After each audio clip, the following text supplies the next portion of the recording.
弟兄姐妹，我们再过一段时间，我们就要开始今天的崇拜。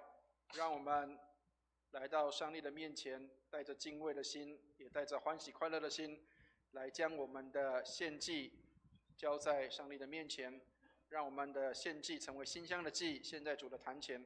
我们能够献上什么给主？唯有献上我们的真心在主的面前，愿上帝来悦纳。所以，让我们一起同心来为教会来守望，也为我们自己来祷告。愿上帝带领我们，让我们将自己献上，当作活祭，成为圣洁，成为上帝所喜悦的。让我们一起来为所有的今天的崇拜的流程顺序来祷告。我们一起来祷告。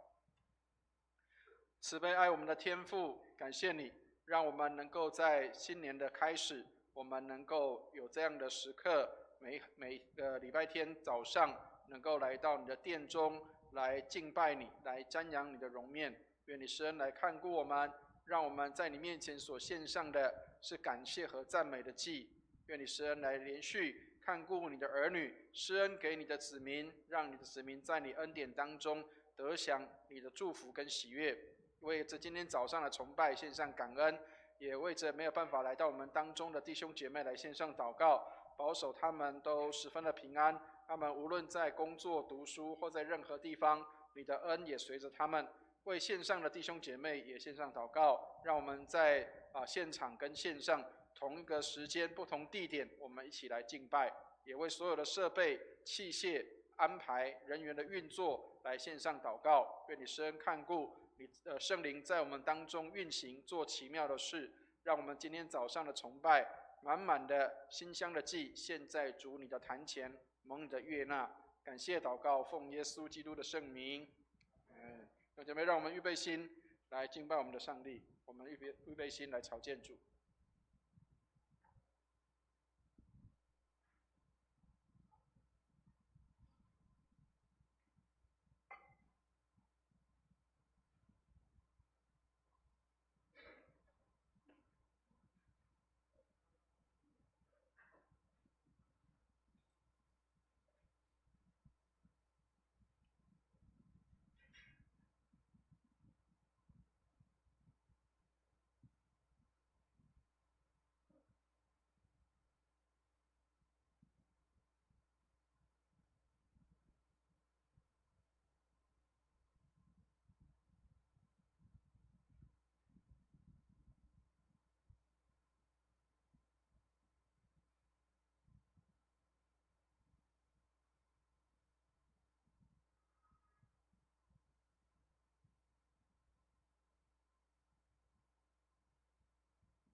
来呀，我们要屈身敬拜，在造我们的耶和华面前跪下，因为他是我们的上帝，我们是他草场的羊，是他手下的民。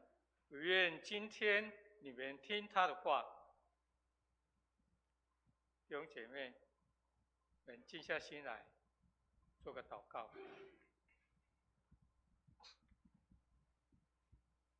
亲爱的阿爸天父，我们感谢你，感谢你用十字架的智慧成全了救赎，让耶稣基督成为我们的新路。主啊，这看似宇宙的十字架，在我们信的人却是神的大能。在今天的礼拜中，求你挪去我们人世间的智慧与骄傲，让我们单单仰望那为我们钉死在十字架上的救主耶稣。求圣灵开启我们的心眼，领受十字架所蕴含的奥秘，经历死而复活的生命大能。求你帮助我们在敬拜中不再自夸，眼光对焦于你，在这弯曲便利的时代中，传扬并活出十字架的爱与真理。愿你在今天主日礼拜中得着当得的荣耀。以上祷告奉我主耶稣的圣名祈求，接下来诗歌敬拜，弟兄姐妹请起立。诸天赞美，在新年羊诗选第53首。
在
弟兄姐妹请坐。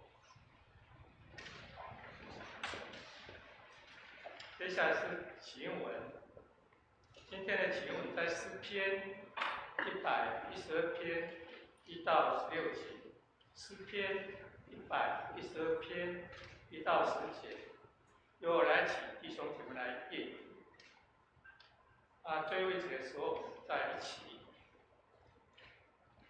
你们要赞美耶和华，因为耶和华是喜爱他命令的，这人必为有福。他的后裔在世必强盛，正直人的后代必要蒙福。他家中有货物，有钱财，他的后裔直到永远。这个人在黑暗中有光向他发现，他有恩惠，有怜悯，有公义。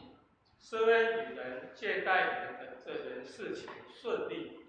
他被审判的时候，要述明自己的约。他永不动摇，义人被纪念直到永远。他凶恶的信息，他心坚定，依靠耶和华。他心确定，从不惧怕。直到他看见敌人遭报。他施舍钱财，周济贫穷。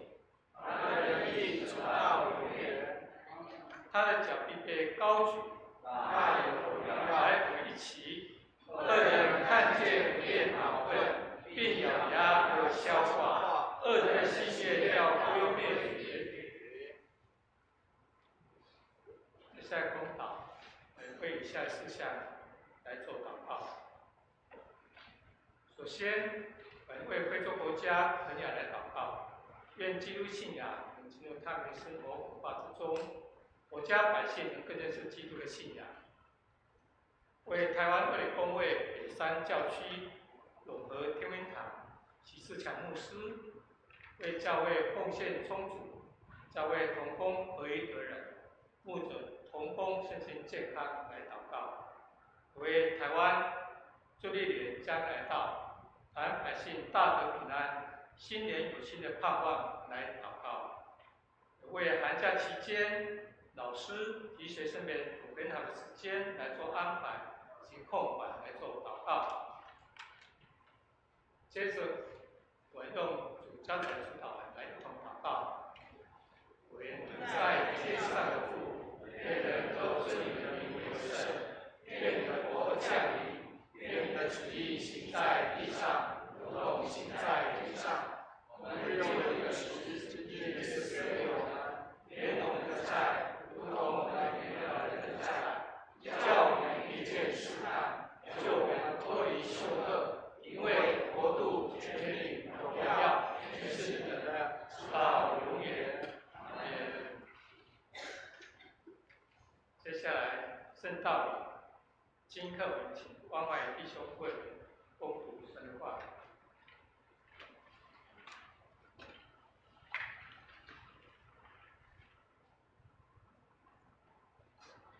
今天经课有2处，第一处在旧约以赛亚书58章1到12节，在教会圣经814页。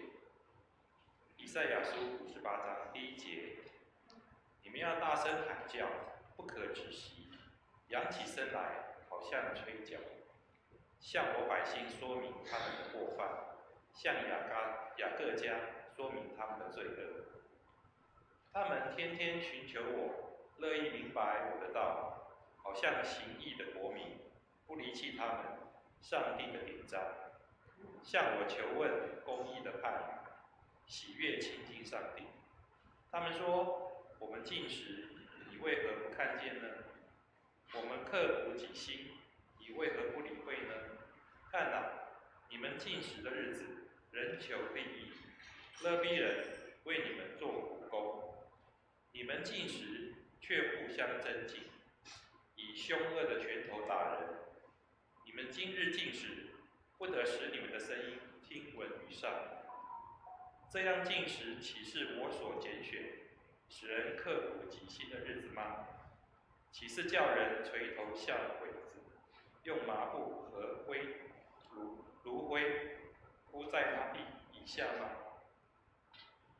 你这可称为禁食，为耶和华所悦纳的日子吗？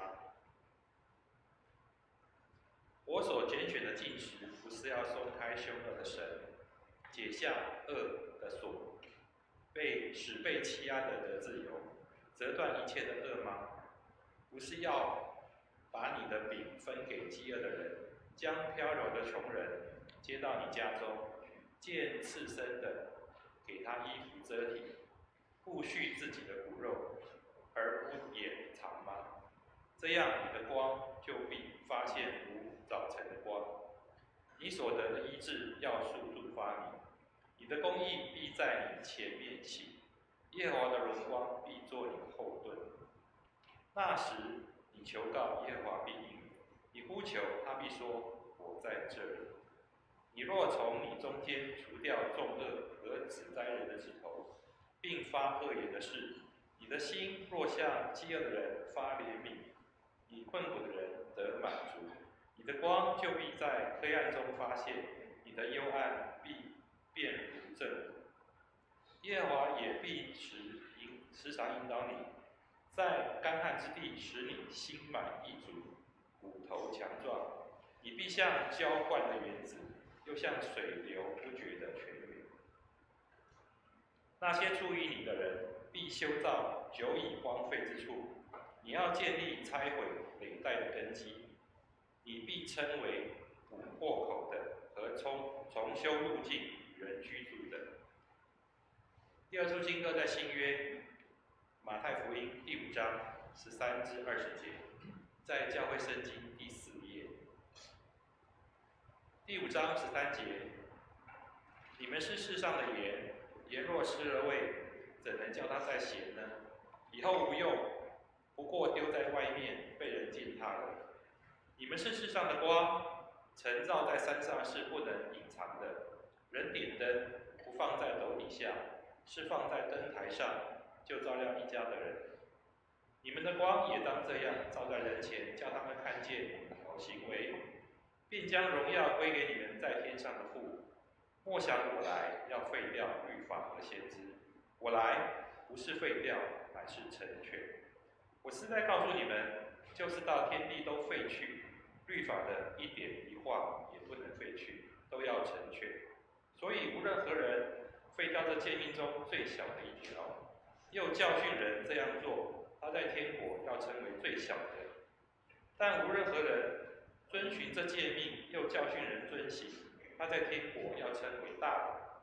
我告诉你们，你们的义若不胜于文士和法利赛人的义，断不能进天国。以上是今天的经课。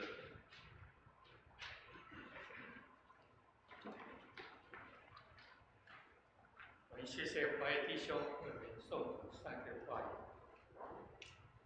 接下来读经。今天的经文在哥林多前书2章1到16节。哥林多前书2章1到16节。就在新约181页，由我来攻读这段经文。弟兄们，从前我到你们那里去，并没有用高大志对你们宣传上帝的奥秘，因为我曾定了主意，在你们中间不知道别的，知道耶稣基督，并他钉十字架。我在你们那里又软弱又惧怕，又生战兢。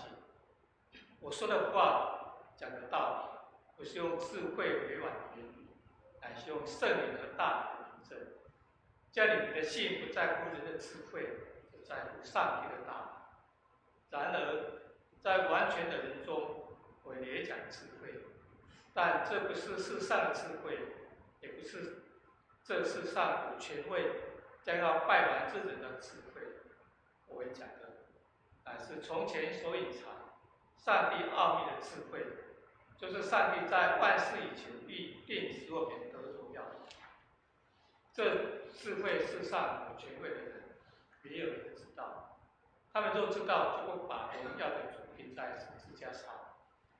如经上所记，上帝为爱他的人所必备的是眼睛未曾看见，耳朵未曾听见，人心未曾想到。由上帝借着圣灵向我们显明了，为圣灵参透万事，就是上帝深奥的事给参透了。除了在人以后的人，谁知道人的事？像这样，除了上帝的灵，也没有人知道上帝的事。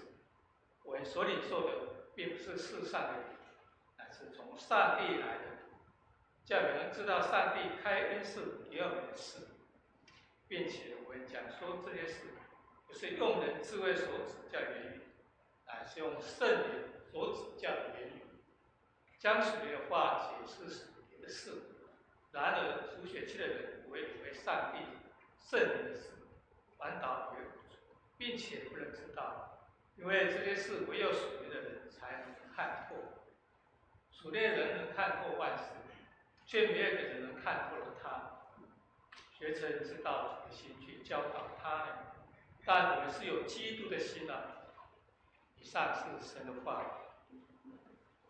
接下来献诗，今天献诗的歌曲是主是平安和启示班。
安，谢谢诗班，很将荣耀归于上帝。接下来正道，今天正道的题目是十字架如何翻转人的智慧。有请康威生翻传道。各位弟兄姐妹平安。那时候在看经课的时候，本来是主要的经文是光语言，但是我在龙光堂已经讲了2次了。那所以呢，我就是用另外的经文，就是也是经课上的。然后他就是在哥林多前书2章1到16节。我那时候在准备的时候，我就觉得哇，保罗写的还蛮难的，因为其实1到16节其实是很多，就是讯息量很大。那但是呢，就是我就在揣摩我要怎么样讲这个题目，因为资讯量太大。不过呢，我们就是一起来照着圣经，然后看十字架怎么样翻转人的智慧。那我们请音控帮我放我的投影片。好，各位弟兄姐妹，那当我在20几岁的时候，我很常遇到人际关系的问题。我认为呢，马太福音呢所说的，所以无论何事，你们想要人怎么样待你们，你们也要怎么样待人，因为这就是律法和先知的道理。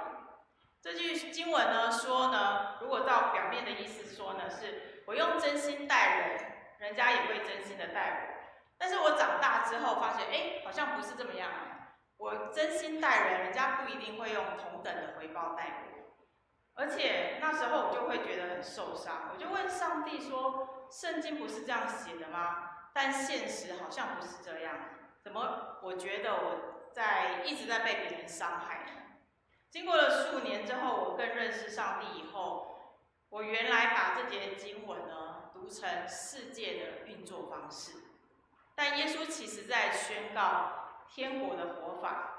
那时候我才慢慢明白，耶稣说：“你们要人怎么样待你们，也要怎么待人。”不是在保证你怎么付出就一定怎么收回，他不是在教我们一个保护自己不受伤害的人际智慧，而是在十字架里面邀请我们进入一种愿意承担风险的爱。十字架翻转人的智慧，我在此刻我就学到了，我就体验到了。世界的智慧说呢，先确认对方值不值得，但是基督的智慧说，你先活出我是谁。我们这样待人，不一定人都会这样的待我们，但是上帝已经这样待过我们。所以呢，当真心不是对等的回应，那不代表耶稣说错了，而是代表我们正站在十字架的路口。在这里，爱不是交换，而是线上。在说这段经文之前呢，我们先来了解一下哥林多教会的背景。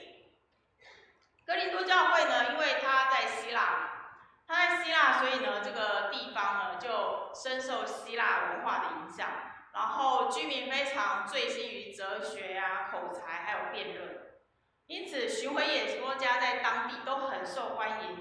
因为这些人都会用漂亮的语言，然后还有机智的反应来赢得群众的喝彩。对哥林多人来说呢，拥有这种辩论能力，就等于拥有了智慧。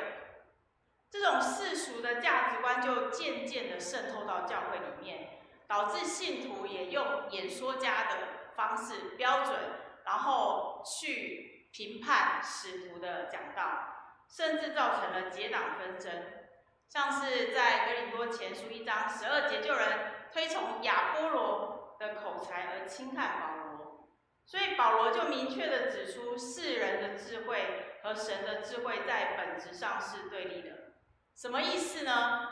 说白话点，就是神的智慧不是人所想的这样，而人的智慧呢，在上帝面前也是非常有限的。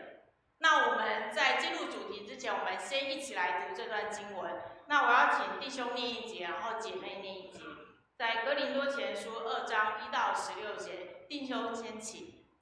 弟兄们，从前我到你们那里去，并没有用高于万上之对你们设假上的道，因为我曾定了主意，在你们中间不知道别的，只知道耶稣基督并他钉十字架。我在你那里又软弱又惧怕又甚战兢。我说的话讲得到，不是用智慧委婉的言语，乃是用圣灵和大能的明证。叫你们的信不在乎人的智慧，只在乎上帝的大能。然而在完全的人中，我们也讲智慧，但不是这世上的智慧，也不是这世上有权有位将要败亡之人的智慧。我们讲的乃是从前隐藏上帝奥秘的智慧，就是上帝在万事以前预定使我们得荣耀的。这智慧世上有权有位的人没有一个知道的，他们若知道，就不把荣耀的主钉在十字架上了。如经上所记，上帝为爱他的人所预备的，是眼睛未曾看见，耳朵未曾听见，人心也未曾想到的。只有上帝借着圣灵向我们显明了，因为圣灵参透万事，就是上帝深奥的事也参透了。除了在人里头的灵，谁知道人的事？像这样，除了上帝的灵，也没有人知道上帝的事。我们所领受的，并不是世上的灵，乃是从上帝来的灵，叫我们能知道上帝开恩赐给我们的事。并且我们讲说这些事，不是用人智慧所指教的言语，乃是用圣灵所指教的言语，将属灵的话也是属灵的事。然而属血气的人不领会神圣灵的事，反倒以为愚拙，并不能知道，因为这些事唯有属灵的人才能看透。属灵的人能看透万事，却没有一人能看透了他。谁曾知道主的心去教导他呢？但我们是有基督的心了。所以十字架如何翻转人的智慧呢？首先，十字架会先否定人最引以为傲的智慧。当时初代教会呢，对使徒的定义呢，不知道我们当中有没有人知道对使徒的定义？就是为什么他们会被称为使徒？有一个很重要的关键。好，什么是使徒呢？是耶稣亲自拣选并差遣的人，他们需要亲身见证耶稣从传道开始到复活升天，并为复活做见证。因此，他们看见了复活的耶稣。这个很明显就是指耶稣的12个门徒嘛。那保罗为何被称为使徒呢？因为就是那道光，那道光在哪里？大马色。就是大马色呢，他见到了那光就是耶稣，所以他也是被耶稣亲自拣选的人，也见到了复活后升天的耶稣。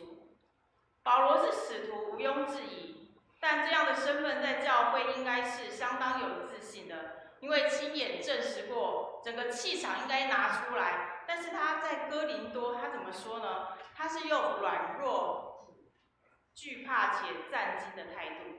与当时自信满满、气势逼人的演说家相反，大家会问说：保罗怎么了？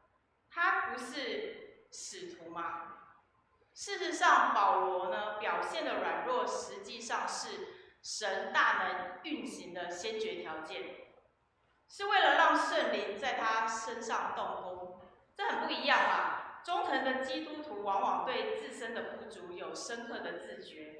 正是防止自己落入自以为是的良药。保罗有了这样的态度后，他说他不用高言大志来吸引人群。保罗非常有学问，大家都知道。你知道他在加马列的门下，然后加马列呢是法利赛派最严谨还有最高的水准。他对旧约深刻的了解，也有捍卫道理的热忱，精通什么希腊文、哲学。然后保罗呢，去用他习的学问，如果去辩论当时的演说家，我想他的成功率一定会是100%，而且会让群众非常的喜爱。但是他却定义舍弃了这些能力，定义就是深思熟虑之后的决定。保罗刻意的自我限制，只传耶稣，并他钉十字架。在当时呢，十字架是代表极致的羞辱与失败，对希腊人来说是荒谬的。若是要让哥林多人信服这个道理，应该是用更深的哲学去说服这些人。可是保罗有没有做？没有，他们没有用他自己习得更高的哲学去说服这些人。他不用哲学来包装或美化十字架，因为这正是看似软弱的死亡，彰显了神颠覆世界价值观的大能。所以保罗不讲人的智慧的言语去传福音，而是用圣灵和大能的明证。这明证是什么呢？在希腊文是指强而有力的证据，就是圣灵的运行与神大能作为证据来传福音。是什么样的证据呢？就是罪人悔改、偶像瓦解，还有生命改变。他用这3个圣灵和大能的明证来传福音。那每一项呢，都是最有力的证据，让所有人知道，不是用辩论才能使生命改变。信心如果建立在精妙的辩论上面，如果又出现了一个更聪明的辩论家，他会反驳之前的论点，那信心就会崩塌。所以保罗说，信心要建立在与神大能相遇的真实经历上，信心才能坚如磐石，不会随着哲学的思想所动摇。所以保罗的软弱呢，不是能力不足，是属灵成熟的节制。他知道只要人是被他说服的，有一天一定会被别人说服走。所以他选择呢，站在一个只剩下神能动工的位置。我再念一遍，他选择让自己站在一个只剩下神能动工的位置。这不是胆怯，这是对神最大的信任。这就是神的智慧，他以人看为软弱的智慧，去驳倒人最引以为傲的智慧。有一个世界拳王呢，他最有名的就是右拳。他用右拳呢，通常都是速度很快，然后力量很够，一次就可以 KO 那个对手。所以观众买票进场呢，看这个拳击手，他就是要看他的右手。那有一天他上场比赛的时候呢，他把右手放在后面，就是右手放在后面，然后用左手来打。然后全场就说：“哎，这太夸张了吧？是不是？看不起对手，还是状况不好？你怎么会用左手来对那个对手呢？”结果那一场他确实打得非常辛苦，而且甚至看起来有点狼狈，但是最后他还是赢了。那赛后记者就问他说：“哎，你为什么不用最强的右手呢？”他回答一句话，他说：“如果我用右手赢的话，你们只会记得我的拳；但我不用右手赢了，你们才会知道真正赢的是实力，而不是招式。”所以呢，保罗明明很强，却刻意不用强。软弱不是失误，而是策略。真正的证据呢，不是说服，而是生命被翻转。再来，十字架如何翻转人的智慧呢？十字架揭露神的智慧，不是推理，而是启示。这段经文呢，提到的完全人是谁呢？谁是真正的完全人？这里的完全人不是诺斯底主义的精英，而是使那些属灵成熟、能够领受十字架道理的真基督徒。所以其实哥林多教会有2种人，然后我都列在上面了。一个就是相信诺斯底主义的，一个就是属灵的成熟人。那我们先来讲一下诺斯底主义。什么是诺斯底主义呢？它在初代教会，它是一个异端。那哥林多教会深受诺斯底主义的影响，然后部分的人认为他们有知识，所以呢，认为自己是属灵精英，轻视保罗的十字架信息。而且诺斯底主义它有2元论的想法，就是肉体和灵命是分开的，然后肉体呢和世界物质是败坏的，然后灵呢却是圣洁的。所以肉体如何的败坏都不会影响灵的圣洁。这个很奇怪，就是他们怎么会把这两个是分开的？所以我肉体怎么去败坏，我的灵依旧是圣洁的。所以呢，哥林多会有这样相信诺斯底主义的人，所以因此保罗才会反守为攻，就是提出基督徒不是反知识，也不是反智慧，他们真正的在讲论最深最高的智慧，是一般人所不能了解的智慧。这一点正好可以对打诺斯底主义的思想。相信诺斯底主义的人就会说，我懂了，我有知识，我看透了，但其实没有看透，因为十字架的智慧刚好相反。神胜过罪是借着被杀，神打败死亡是借着死亡，神显出荣耀是借着羞辱。你可以看到，这个应该不是人可以想得出来的，但是呢，神打败死亡居然是借着死亡。所以这不是更高的哲学，而是把所有人类的直觉都颠倒过来的启示。所以什么是神在万事以先预定，使我们得荣耀的智慧呢？就是十字架的救恩和信徒最终的荣耀。我再讲一次，就是十字架的救恩和信徒最终的荣耀。神透过基督成就救赎，使人与神和好，并且得到荣耀的整个计划，这个就是神的智慧。保罗清楚地指出了两个智慧的对立，就是将要败亡的世俗的智慧和为了我们荣耀所预定的智慧。那我来问一个问题，若神的智慧启示给比拉多知道比拉多会把耶稣基督钉在十字架上吗？会吗？如果神就是把他的智慧启示给比拉多知道，那比拉多会把耶稣基督钉在十字架上吗？有人点头，有人摇头，不会。即使比拉多等人有神启示的智慧不定耶稣，但是神仍会成就救赎的计划。而且事实上，比拉多这些位高权重的人没有这等智慧，他们根本想象不到十字架是针对罪恶和撒旦的神圣陷阱。撒旦以为透过死亡可以消灭神的儿子，却不知道神正通过死亡来打败他们这些掌死权的。这也是魔鬼无法参透的智慧。所以比拉多、祭司长还有撒旦看不懂，不是偶然，而是这套计划本来就不是给世俗的智慧看懂的。当时我的讲章写到这边，我就想到一首歌，它叫做《拿尼》。你们等一下看的时候很像日本的那个画风，但是这个是台湾制作的，所以我那时候有给学青看过，我觉得也可以让大家看看这样的影片。深深的天空，黑暗笼罩大地的战斗，十字架的战斗，刹那以最高峰，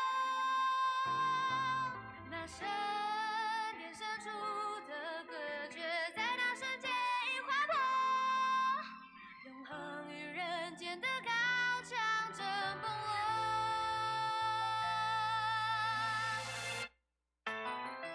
千年记载的传说，刻画了语言中神与宿命决斗，光与暗的撞击粉碎了原罪轮回的因果。命运中暗之魔手，封锁在永劫审判不灭之野火，救世主勇气与爱的羁绊，消灭诅咒。当夜身自绯红宝血，立下神父眷属心愿，在南花园哭至圣杯，迎来了生命活水，觉醒重生新人类。现实的天空，黑暗笼罩大地的战斗，十字架的战斗，刹那以最高峰，那神殿深处的隔绝，在那瞬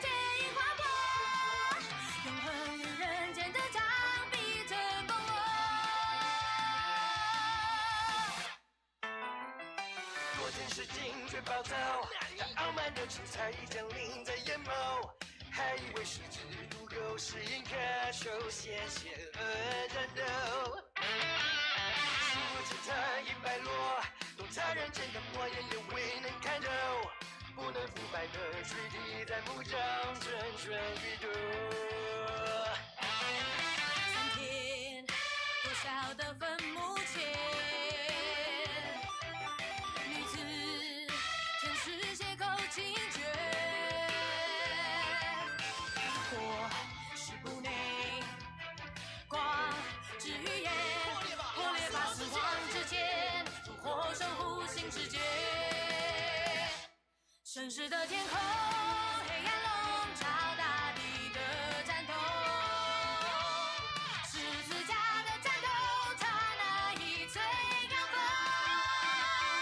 那神变深处的隔绝，在那瞬间被穿透，永恒与人间的高墙着崩落。この暁を飲み干さなければならないのでしたら、どうぞあなたのお心のままにさせてください。今だ、クローリアスクロース。父よ、私の霊をあなたにお委ねします。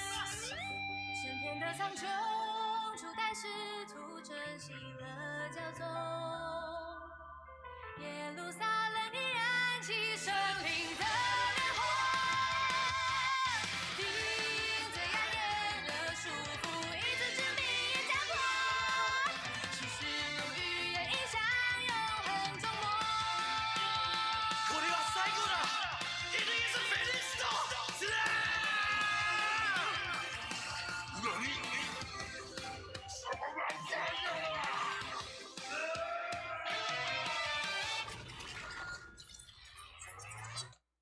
好，你们看完这个会不会说，我上一次讲到用阿拉丁，然后这一次讲到用纳尼，好像我都用动画，这只是刚好而已。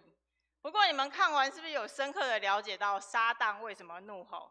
因为神借着死亡，然后来败坏魔鬼掌权势，败坏魔鬼掌死亡的权势。所以接下来呢，这段经文呢，这个大家非常的熟悉，然后呢，一定会跟婚姻连在一起。然后这段经文我们一起来念，请：如上帝为爱他的人所预备的，是眼睛未曾看见，耳朵未曾听见，人心也未曾想到的。在上下文指出，上帝为爱他人所预备的智慧呢，这是会超越人间想象，是由圣灵启示给属灵成熟的人。所以这段经文的原意在哪？原意是在漠视神国的荣耀，给爱神之人的属灵真理，跟婚姻没有关系。所以真的奉劝大家，就是看圣经不要断章取义。然后眼睛未曾看见呢，耳朵未曾听见呢，是指你靠感官无法找到神。人心呢也未曾想到的，是指你靠逻辑推理和想象无法建构出神的荣耀，还有神的救赎。所以圣灵可以启示我们，是因为圣灵参透万事。参透呢是深入研究、彻底考察的意思。若是人的灵可以了解人的事，所以神的事是谁要来了解？人可以了解人的事，所以神的事是谁要来了解？神嘛，是神嘛，然后才可以了解。然后这地方就有一个有趣的现象，圣灵能了解神的事，强烈暗示圣灵与圣父的同质性。如果圣灵不是神的话，他就无法完全参透神的奥妙。所以圣灵是神，因此我们可以想象一个先天红绿色盲的人，你可以跟他说红色像什么？夕阳，像血，像火，但他终究只能点头，他永远看不见红色。不是因为你说的不够清楚，也不是因为他不够聪明，是因为他的感官系统完全接受不到你这个频道。所以十字架的计划让我们明白，是必须被圣灵所启示的。就像我们有限的脑袋，即使有人跟你说的再清楚，就是福音，但是如果你没有圣灵的启示，你也不会了解救赎的计划。在没有圣灵之前，我们根本看不懂神在做什么。十字架不是感动人用的，是用来揭穿人类智慧极限的。举个例子，有一个医院呢，它流传了一个名字，那个医生呢非常的有名，但是名气不是来自媒体，而是来自其他医生的短介。只要那个病人的病历呢被写上无法处理、预后不佳，最后常常就剩下一个选项，就是转到那个医生那里。那有一天有一位病人就被推到了这家医院，然后病情已经拖了很久，然后一直在用药，就是持续用药，然后来维持他的生命真相。该试的都试过了，那家属心里早就有准备，只希望不要更糟。然后医生看完所有的检查，就只说了一句话：我要先暂停用药，然后等一段时间的时候，我要来开刀。那当场家属就愣住了，他就情绪爆炸，他就说停药，他现在全部就靠着药物撑着。你是要他死得快一点吗？你这是哪一国的名医啊？所以走廊的声音越来越大，因为家属的声音越来越大，就说医生你真的没有医德，不专业，你是来拿人命来做实验吗？医生没有辩解，只是照计划进行。那手术那天呢，时间过得特别慢，每1分钟对家属来说都是等宣判。直到手术结束，医生出来才解释了一切。原来那些药物只是暂时压住症状，但是同时把真正的病因藏得更深。如果你不停药，根本看不到问题的核心。如果不动刀，病人只会慢慢的死亡。所以那个看起来像放弃的决定，其实是唯一能救命的选择。家属站在原地，一句话也说不出来。同样的行为，在不知道整个计划的时候，看起来像失败，但知道全局之后，才发现那是拯救。十字架在历史当中就是这样被误会的。世人只看到神的儿子死了，却没有看到神借着死亡切除罪与死亡本身。所以神不是失败了，是人一开始就看不懂神在做什么。最后十字架如何翻转人的智慧呢？十字架会确立我们真正的分辨力。这段经文主要在区分属血气与属灵2个生命的状态，以及为何拥有基督的心才能够对万事做出正确的价值判断。我们先来讲什么是属血气的人好了。属血气的人呢，是没有被圣灵更新的天然人，就是他有灵，但是是像亚当一样，就是被上帝吹一口气的那种有灵的活人，就凭着本能啊、感官啊，还有理性来运作。意志上呢，他们不欢迎真理，因为真理挑战了他们的自我中心。能力上呢，他们不能知道真理，因为他们被罪所败坏，摧毁了认识真理的机能。对属血气的人来说，十字架是愚拙的，不是聪明的办法。他们就像音盲，无法欣赏音乐。这不是智商问题，而是缺乏了属灵的接受器。那属灵的人又是什么样呢？属灵的人因为有圣灵的内住，所以拥有属灵的洞察力。他们能借着圣经或圣灵，透过神的视角，对世上的价值观、道德问题，还有文化潮流做出正确的判断。因此他们像圣经所说的，能看透万事。什么时候知道该讲什么话，什么时候知道该怎么做。他们不受世人的审判，因为世人就是属血气的人，没有能力也没有标准来审判属灵人的原则，像是什么？爱仇敌、舍己、饶恕。所以这给逼迫的基督徒很大的安慰。也就是说，我明明是在顺服神，却被说成是错的、傻的，甚至有害的。当我选择饶恕时，世界说我纵容邪恶。当我选择不报复时，世界说你没有骨气；当我选择舍己时，世界说你不懂自我保护。当你活得像基督，却被世界说你是失败的，那不代表你真的失败，你只是被一个看不懂神在做什么的社会系统打了低分。但好在世人的审判不是真正的审判，世人无法审判我们，唯有主给我们打了高分，我们的心会得到安慰。所以呢，弟兄姐妹，你们是属血气的人呢，还是属灵的人呢？因此，属血气的人和属灵的人从来不会是一个面上，他们是两个不同模式的对立，一个是天然的灵，一个是领受从神来的灵，就是圣灵。属灵的人能看透万事，但是却没有人能够看透他或是看懂他。我个人认为这是一件很酷的事情，这简直就是一个隐藏的荣耀，被世界看不懂，却被神完全认得。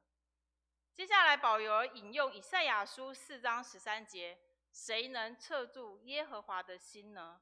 在旧约的答案当中是没有人能测度耶和华的心。但新约呢，保罗呢，他却宣告，但我们是有基督的心了。这不代表我们全知，保罗不是说我们脑袋升级成神脑，而是我们不再以自我实现作为终极标准。基督的心最明显的一个特征，就是在客西马林园说的那句话，不是照着我的意思，而是照着你的意思。不是我比较聪明，我有基督的心，不是我比较聪明，而是我愿意让神的旨意成为我判断对错取舍的中心。这也解释了为什么属灵的分辨力常常表现在知道什么时候不要做，而不是只知道该做什么。基督呢，不是先看见荣耀才愿意受苦，而是在顺服中把受苦本身变成荣耀的途径。这让有基督的心变得很不浪漫，也很真实。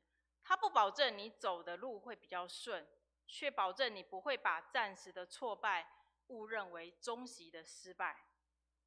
没有人能测透他，不等于属灵人不需要被检验。保罗是在说，属血气的标准无法审判属灵的生命，但他没有说属灵的人不需要被分辨、被光照、被群体校正。真正有基督心的人反而会有一个特征，他的特征是他不急着为自己辩护，却非常愿意被神的话对付。因为他的安全感不是在我一定是对的，而是在我属于基督，就算被修剪也是在他里面。因此让我们来总结这段经文呢，把我们带回一个很关键的转折点。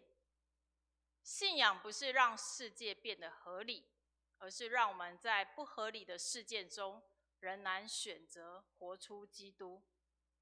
十字架翻转人的智慧，不是让我们变得更会算、更不会受伤，而是让我们看清楚什么才是真正值得付出的方向。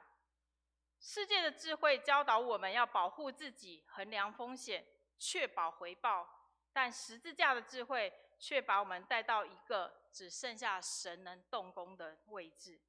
在那里，人所有自以为可靠的判断都放下，只剩下顺服和信靠。保罗不用高言大志，不是因为他没有，而是因为他知道真正能站得住的信心，只能建立在神大能真实的工作上。这样的信心看起来软弱，实际上很坚固。当我们选择饶恕、舍己、顺服而被误解，甚至被这个世界打了低分的时候，这不代表我们走错路，而是我们正在用一套世界看不懂的逻辑在生活。属灵的人不一定被人理解，但是被神完全认得。最后，有基督的心不是让我们更厉害，而是让我们在每一次的选择中愿意说，不是照着我的意思，而是照着你的意思。好，我们最后一句话，我们弟兄姐妹请一起来念，请。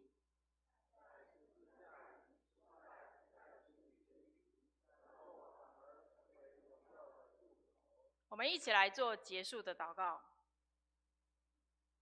亲爱的天父，求你让圣灵赐给我们属天的智慧，能从你的角度来看各样的事情，让我们不再依靠自己的力量，而是让你大能的手来解决棘手的事。主啊，我们承认我们的软弱，就是因为我们的软弱，我们才能更依靠你，使你在我们的生命当中做主做王。虽然我们不被世界的人所理解，但我们知道是在主里面做对的事，我们的心就充满感恩和喜乐。求你赐给我们有基督的心，凡事以你的旨意为旨意。我们这样感谢祷告，是奉我主耶稣的圣名求，阿们。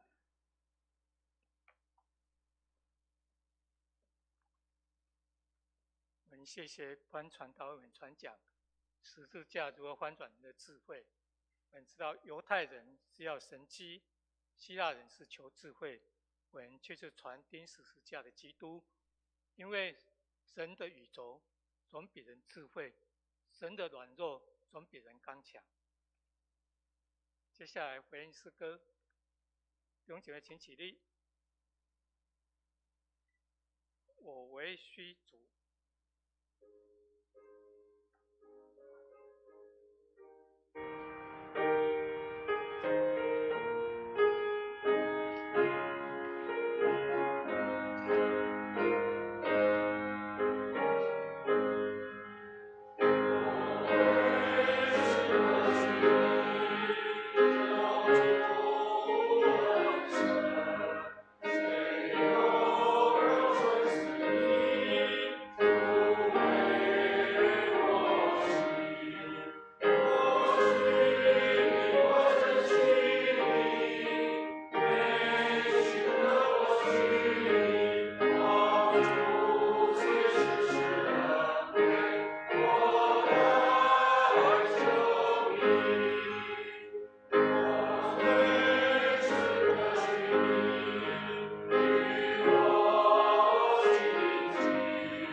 请诗线的同工至台前来。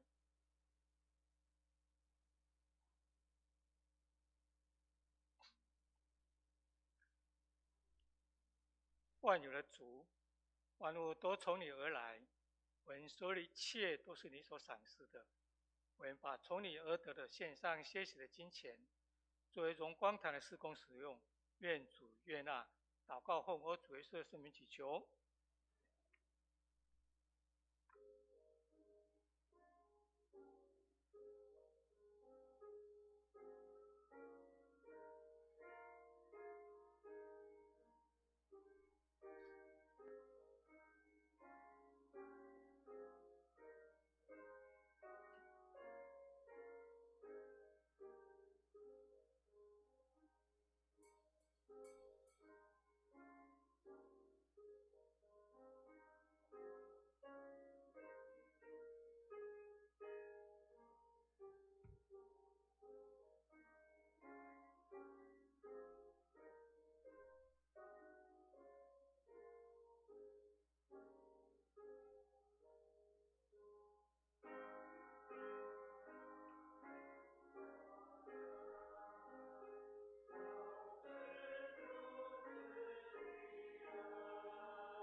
姐妹请坐。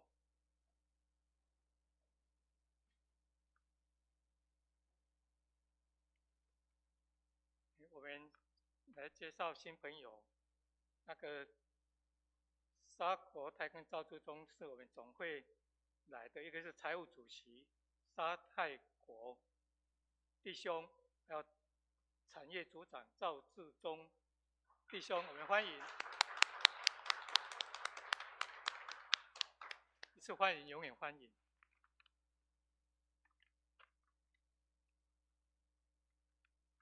来安温差遣礼，我们来一同唱诗，我们成为家人。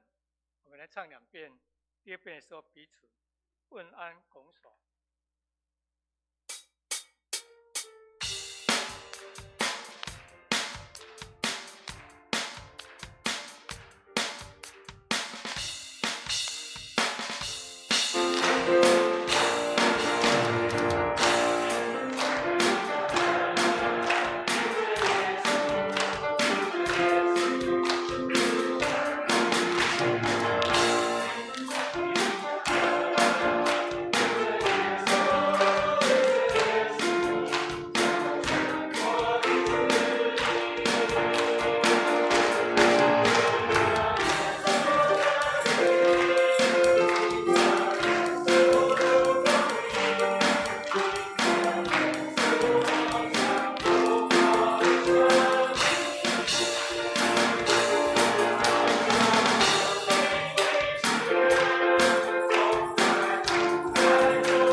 接下来施工报告。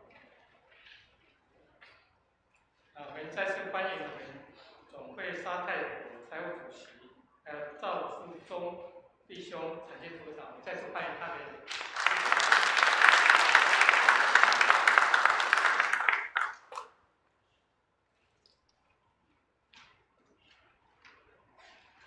本周指路后将召开委员会的指示会议，地点是在201教室，请各部门指示来留步参加。我们总会财务主席是谭管组长，也将列席参与，成为本堂总会事工有美好的连结，搭配来祷告。下个礼拜就是2月15号，本堂新春礼拜，在上午9点半开始聚会。当天为国台语联合崇拜，请弟兄姐妹注意崇拜时间。那一天除了正道，我们邀请陈启荣牧师为我们来传讲。会后将发祝贺红包，邀请弟兄姐妹前来领取新春的祝福。春节将到，家长团也值得分享见证传福音好的机会。总会基督化家庭生活委员会为这个事情特别预备了春节家庭祭坛语文以及语文图收文版，提供给弟兄姐妹来使用。为招待周所取，电子版将在下周发送至各小组，方便大家来使用。教会春节连假期间，就是2月16号星期一到2月20号星期五，会堂及办公室会暂停开放，请弟兄姐妹知悉。如果连结期间外出休假，请弟兄姐妹注意安全，因为自己个人预备实际休息再出发。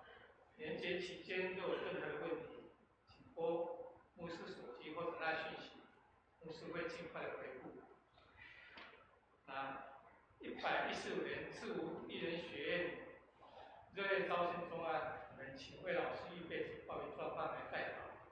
那本学期有新开设快乐学2在星期2，由赵伟许老师来教导。那应用歌唱班由我们吴婉玲老师来教导。那副班的课程有素描、星期一、水彩绘画星期3。是我们建良老师，请弟兄姐妹多时间参加，请多支持推广，还有更多丰富的课程，请参阅招生简报。3月16日起，各班会陆续来开课。接下来，红本文图课程开始报名到2月底截止。3月14号星期六上午9点半开课。诗集会每年是750元。美术引导师是我们潘辉正潘传道，欢迎向传道办公室来报名。卫理神学院新学期推广教育课程，自我认识在基督里的自我形象已经开始受理报名。我们本堂可以选择实体或者是线上来授课。那每次这是周淑清老师。上个时间是3月6号起，每周五晚上7点到9点。详情请参阅布告栏。为教会复兴守望，邀请弟兄姐妹实体参加周四晚间7点半的查经祷告会，为教会各项事项来提供关心祷告。上报告。牧师有没有补充？弟兄姊妹，牧师这边有一点简单的报告感谢上帝，我们的潘传道还是很年轻可以用这个动画，可以用这些这个漫画的方式来传讲信息这个可能是我们比较没办法那但是我们都能够从很多的不同的面向去看有关信仰的事情，那我们会这样来感谢跟感恩所以我们当然我们也有一些传统的事情要做了那请大家在我们的连结当中，刚刚司会有报告，在连结当中，我们的这个家庭礼拜还是可以进行的所以请弟兄姐妹，如果家里面可以许可的话，让我们不是只有看手机看电视，那我们可以有一点点的时间，可以跟家人一起有这个家庭礼拜的时刻所以就会有预备了，刚刚提到有预备这个纸本的也会有电子档会给大家。然后让大家可以在过年的期间当中，我们可以跟家人有一起美好的年节的聚会。上帝祝福我们，让我们能够在年节当中有美好的时间跟家人一起的团聚。那当然，如果时间上大家还是觉得我没有要特别出去做些什么样的事情的话，其实在家里面能够安静的这个看书读圣经或者是能够有安静的时间休息是好的。所以这个犹太人也是这样的一个认为，他们认为说不必要在假日的时候去做劳力跟体力的运动不一定要去爬101或者是要去爬那个高山，不一定所以就是可以在家里面也可以安静的休息所以我们有2本书要给大家做介绍在我们的1楼的招待处这边有2本书，一本是给弟兄的，一本是给姐妹的。这个是蓝色的这本是给弟兄的姐妹的是这个橘色的这一本，红色的这一本给姐妹的这个是灵命质量的书刊，让我们可以在过年的当中，因为我有9天的假期，所以我们每一天都可以有一些的灵修的时刻，让大家可以有一起美好的一个灵修的时间所以趁着年节的时候，跟家人一起的聚会跟团契相当的重要我已经跟师母我们每一天晚上会有虽然我们家只有2个人我们每一天晚上有一起的祷告时间在睡觉前有一起祷告的时间，我们已经这样持续了3年的时间了。那每一天晚上我们都期待这个时间能够为彼此来代祷，所以我们希望弟兄姐妹，我们也可以家里面有一起彼此代祷，一起彼此的聚会的时间，上帝来带领。那也感谢上帝，我跟先跟大家做报告，就是我跟师母在这一周的礼拜三2月11号是我们的结婚20周年。不容易的时间了能够有20年的时间是相当辛苦的也相当的甜美因为我曾经跟很多年轻人要结婚的年轻人讲说，爱一个女人20年跟1年爱20个女生是不一样的所以能够爱一个女生20年是很不容易的。那我的师母也是爱我20年，所以谢谢大家为牧家的关心让我们可以有这样的机会，可以能够来有这样的时间来过这样的周年。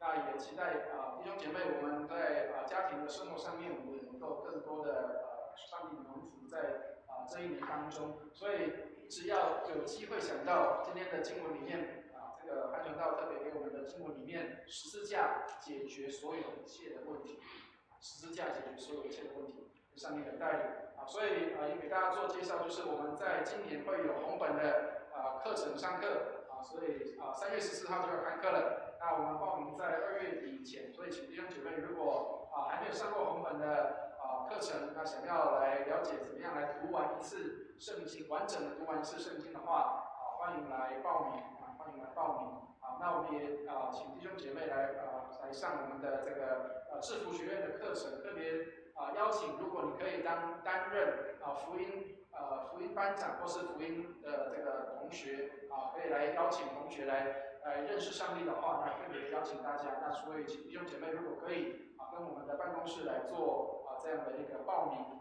能够来参与。那也请弟兄姐妹，我们为今年刚要开始这个旧历新年刚要开始，今年刚要开始，让我们在这一年当中满得上帝的祝福。所以记得我们今年的这个目标我们要研读圣经，然后活出真道。求主帮助我们，让我们不是只有研读圣经，我们也能够活出神的话。有上帝的带领。肢体效应方面，请弟兄姐妹请参与周报。弟兄姐妹请起立。3、1，送。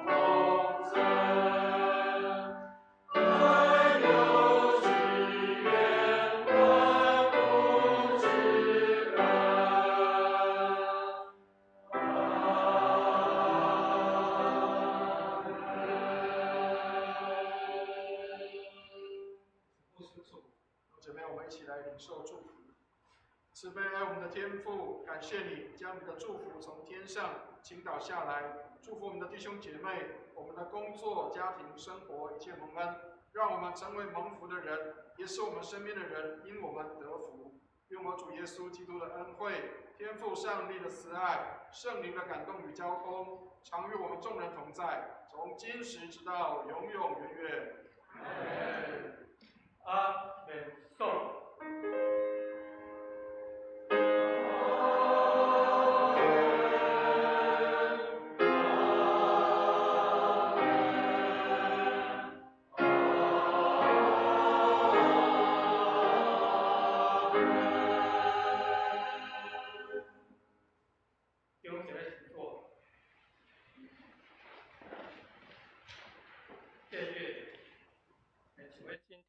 消息和事中祷告，有病痛、忧伤的，请到台前来，牧师传道要为你们祷告。